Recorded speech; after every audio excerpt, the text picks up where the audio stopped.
Call of Duty Warzone may be on its way to an earlier grave than any of us thought imaginable. The Cold War integration has damaged the game in a lot of ways, and in this video today I want to talk about arguably the biggest problem that this has produced, which is the time to kill problem in Warzone. When Warzone first launched, the game actually had a pretty high time to kill. It allowed people to react to gunfight situations, it allowed gunfights to be a little bit more fleshed out, and let's say for example the bog standard M4A1 had a time to kill of 0.593 seconds at close range and 0.861 seconds at long range. So a really long time, and again that's presuming that you hit every single shot on target to the chest and doesn't factor in things like headshot multipliers. But it's safe to say that beyond 25 meters, gunfights were actually pretty manageable. Unless you got headshots, you actually didn't do a severe amount of damage to most players. It gave them time to respond in almost all scenarios. And of course there were some exceptions to the rule. For example, the AS Val had a time to kill of 0.4 seconds, moving up to 0.5 seconds beyond 25 meters. But the AS Val also had a 30 round magazine and wasn't really all that effective over range. Likewise with the CR56 AMAX, which has a time to kill of 0.476 under 25 meters and 0.571 over 25 meters, again this isn't factoring headshot multipliers, this gun had a fair amount of recoil and only a 45 round magazine. So in almost every scenario of Modern Warfare weaponry, most of the guns that had fast time to kills had massive drawbacks. Even the Modern Warfare MP5 was fairly limited in its ranged damage. The Ram 7, which is a popular weapon, had a right-dragging recoil pattern which nobody was really used to, and just weapons generally speaking in the game had time to kill values that just made sense.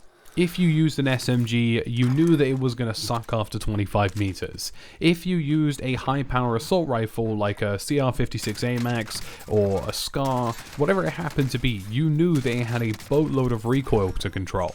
If you used anything that was exceedingly fast time to kill like an AS Val, there was some kind of limitation there. The AS Val in particular with the 30 round magazine. The only biggest exception I think I've ever seen is possibly the Kilo 141, and even that eventually got nerfed.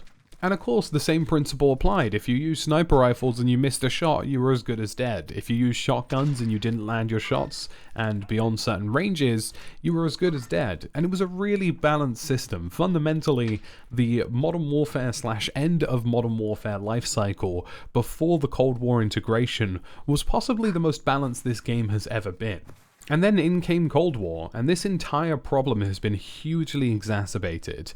The average time to kill around Season 1 of Warzone, even into sort of Season 2 and 3, was give or take 700-800 milliseconds, which is really good, and again that presumes that you hit every single shot and don't miss a single bullet. So in reality the actual time to kill was a little bit higher than that, and you needed close quarter weaponry to really get the job done at close ranges of under 25 meters, when the time to kill was significantly higher, but that was expected due to the close range engagement. And Cold War has completely gotten rid of that.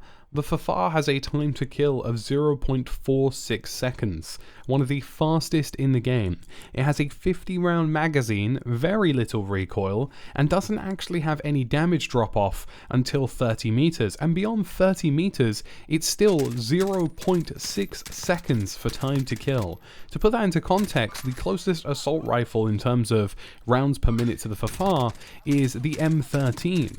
And the M13, alongside the M4A1, any other assault rifle from the Modern Warfare era, is 0.7 seconds upward, and have shorter damage drop-off ranges of just above 25 meters or just below 25 meters.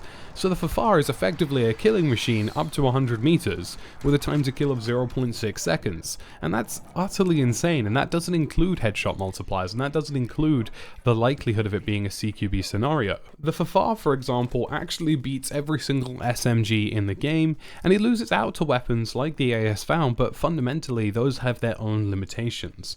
And thus we have this huge issue, where the Cold War integration has simply made it too easy for people to get kills in this game, and they've simply made it too easy for people to, play this game at extreme ranges without having to think about burst firing, without having to think about recoil, without having to think about any conceivable problem. The same principle applies to the Cold War AUG and Cold War M16, which are absolutely melting people in 2 bursts, which is literally insane, and these things again also have very minimal recoil.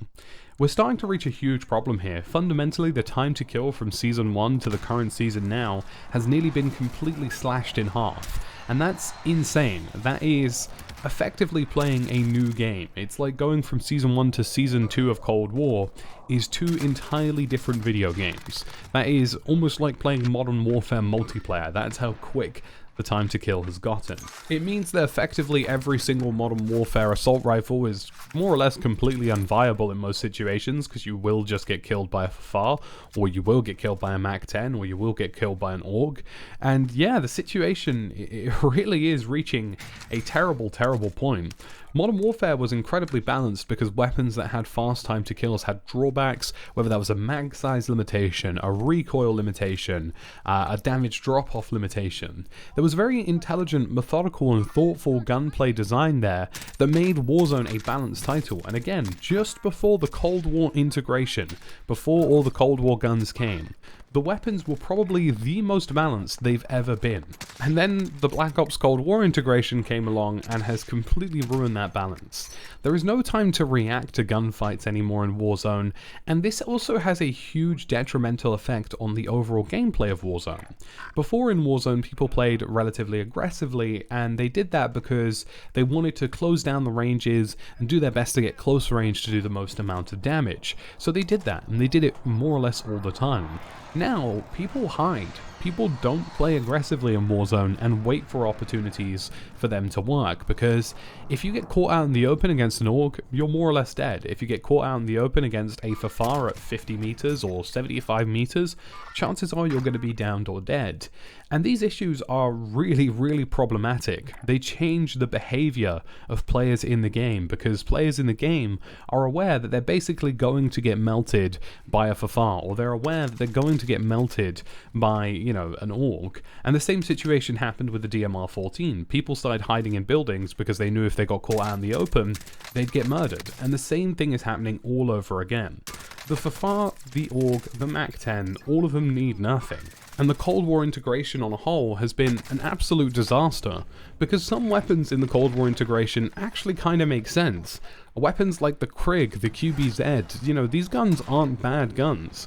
They're bad guns in the context of the FFAR and the MAC-10 and the AUG. They're not actually bad weapons. They're decent weapons that would have fit nicely with the Modern Warfare time to kill, but simply don't, because they've completely destroyed the balance that we had in the game. These things need to be taken care of. It's completely reworked how Warzone feels, and has ultimately made it a worse experience for all kinds of players. The FFAR is literally a no-skill cannon that can melt people up to 100 meters away.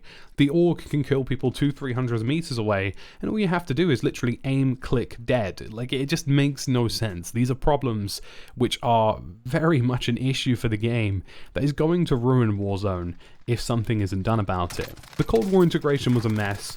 Raven Software simply aren't doing enough, and there needs to be a change here. Otherwise, this game is going to die the second another good battle royale comes to light. So folks, that's it from me today, TheTacticalBrit. As always, if you enjoyed this video, leave a like, leave a sub, let me know your thoughts and feelings below, and I'll catch you in the next one.